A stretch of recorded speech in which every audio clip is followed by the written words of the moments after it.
Good evening, viewers, and welcome to this edition of NTV Sports Page. It's Friday, the 9th of August, and I'm Curtis Morton. In our headlines, windies on India one day are rained out, and in our feature for this evening, Sporting Summit commences this weekend. We'll take this break, and I'll be right back.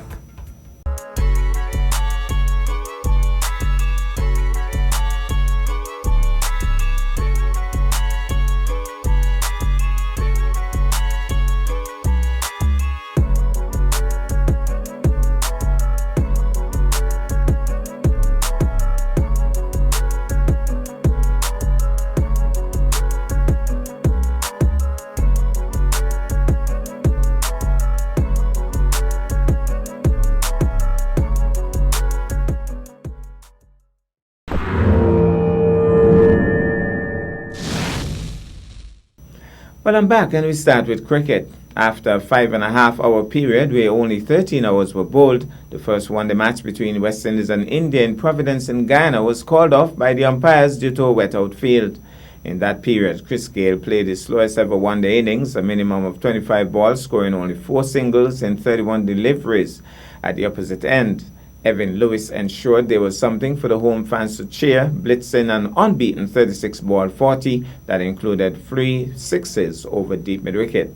The match began 90 minutes after the scheduled start, a delay forced by morning showers. When play started, though, following Virat Kohli's decision to bowl, the sun was bathing upon a half-filled Providence Stadium.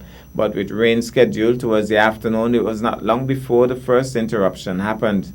With Mohammad Shami from around the wicket troubling the sedate Gayle and Lewis failing to find gaps in the infield, the teams first left the ground after 5.4 overs, with West Indies yet to reach double digits. Over an hour later, the players returned and Lewis made full use of the wet ball, shoveling Kumar for 6. In the next over, he creamed the 15 runs off left-arm quick Khalil Ahmed with a pulled 6 over mid-wicket, sandwiched between 2 flicked 4s through the onside. The partnership was primarily saved by Lewis's aggression, with Gayle failing to find his timing, and it was eventually Yadav who ended the batsman's innings in the 11th over. Playing his 299th one-day match, equaling West Indies record holder Brian Lara, Gayle needed 11 runs to become the team's highest ever one-day run scorer, but swinging conditions early on meant he was either splicing the ball or missing it completely. While Lewis's rampage was on, Gayle was unable to break free as he tried to heave Kuldeep full-pitch stock delivery over the leg side, only to inside edge it onto his stumps.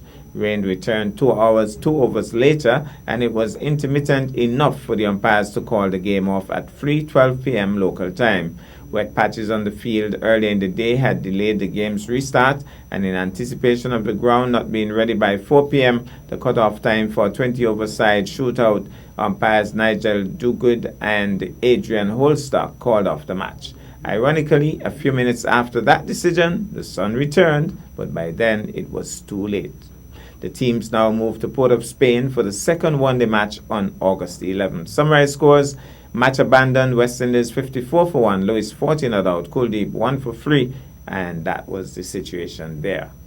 Meanwhile, a player protest at the Global T20 Canada on Wednesday delayed a second-round match between Toronto Nationals and Montreal Tigers by 2 hours. Both sides initially refused to take the bus at the scheduled departure time from the team hotel to the CAA Centre in Brampton, and it was understood that it was a protest over unpaid wages. I hope they're paying Carl Tuckett in terms of the umpires. A press release from the organizers said the game between Montreal Tigers and Toronto Nationals on Wednesday, August 7th, 2019 was delayed due to procedural issues between the players, the GT20 League, and the franchise owners. All of the stakeholders had a meeting and addressed the concerns. TV coverage of the match made no mention of the protests. Global T20 Canada made a statement via their Twitter account at 12:40 p.m., also making no mention of the protests. Instead, the account stated that the match had been delayed due to technical reasons and announced that it had been pushed back to 2:30 p.m. local time, start from the original 12:30, and that it would remain a full 20-over contest. A source confirmed that the team buses eventually left the hotel at 1 p.m. The protest is also significant due to the involvement of Toronto Nationals led by Yuvraj Singh, and it is believed that the protest had been planned by Vancouver Knights and Winnipeg Hawks before Tuesday's second-round match, before owners managed to facilitate a 45% payment to some but not all the players. The match wound up being abandoned without a ball being bowled due to a wet outfield. Well, let's hope Carly is getting his pay. We'll take this break and I'll be back with our feature for this evening.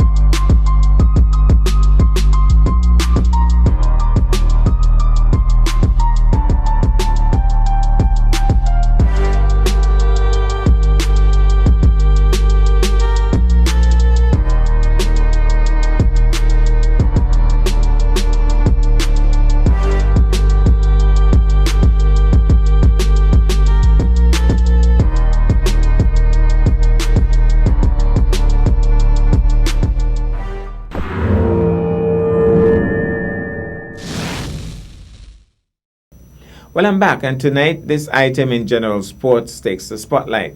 Senior Sports Officer at the Department of Sports, Kelvin Bramble, in giving an update on Thursday, has indicated that the much-anticipated sporting summit will indeed commence in Nevis this coming Sunday at the Brownhill Basketball Court.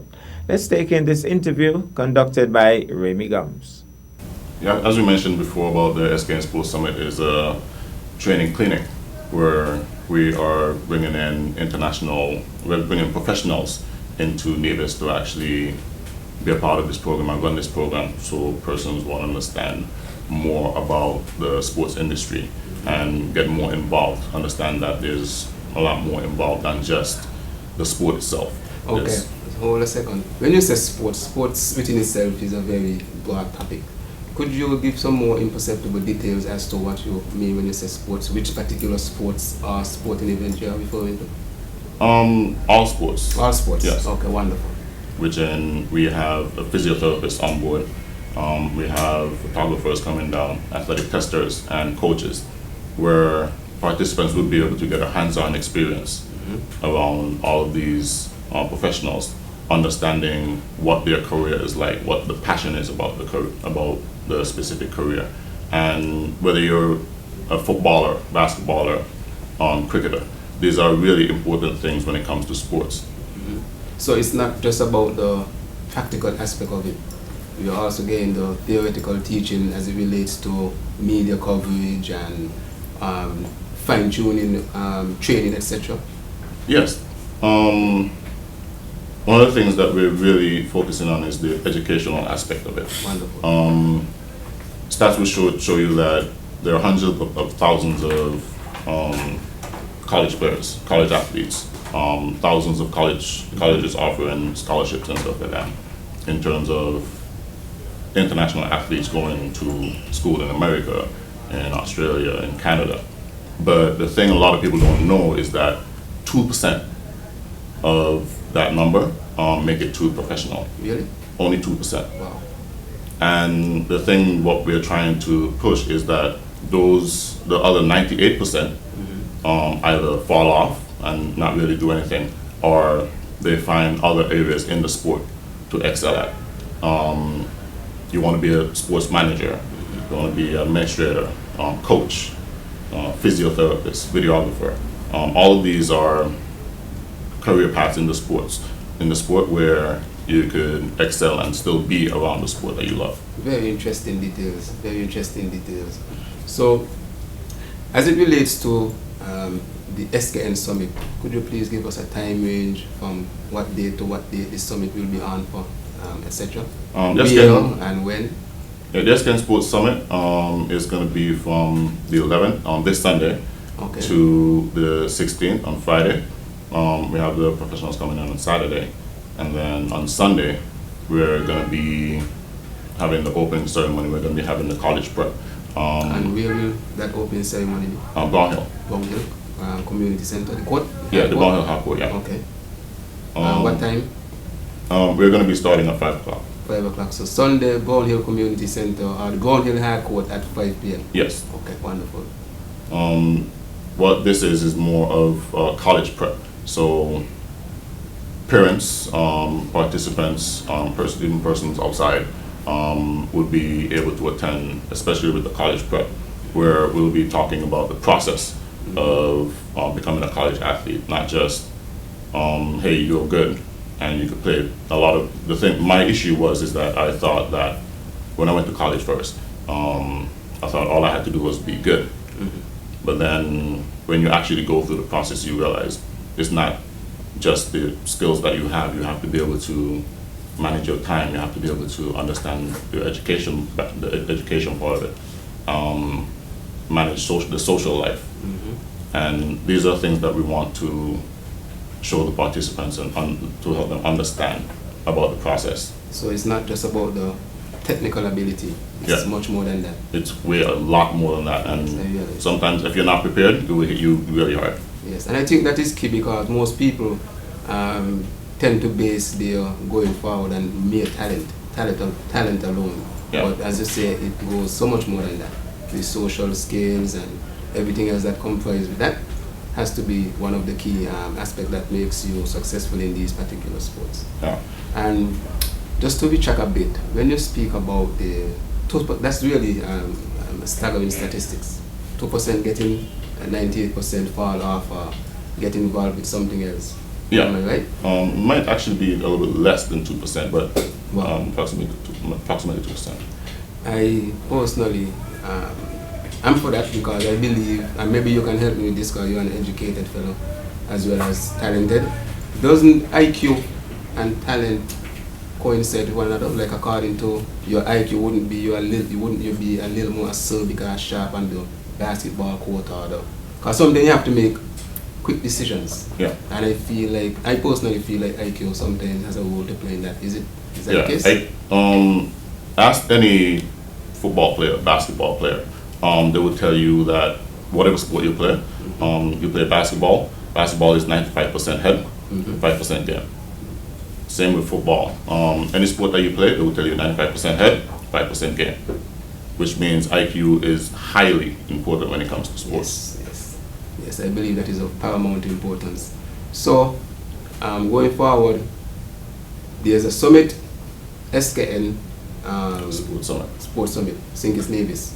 You speak of some of the things that will be happening in Nevis from the 11th to the 16th, am I right? Yeah. Will St. Kitts be having their own activities or will they be involved in Nevis's activities as well? If participants are willing to participate in our from St. Kitts summit, from St. Kitts, yes, they're definitely welcome. Okay. And we definitely welcome that, and we'll try to make accommodations for them as well. And there is currently another clinic going on in St. Kitts, and we welcome that type currently at this moment? Around the same time. And we definitely welcome that because that's what we really need in the Caribbean, is in St. Kitts and Nevis, is more clinics like this run on both islands as well, so that kids can understand many aspects of the sport.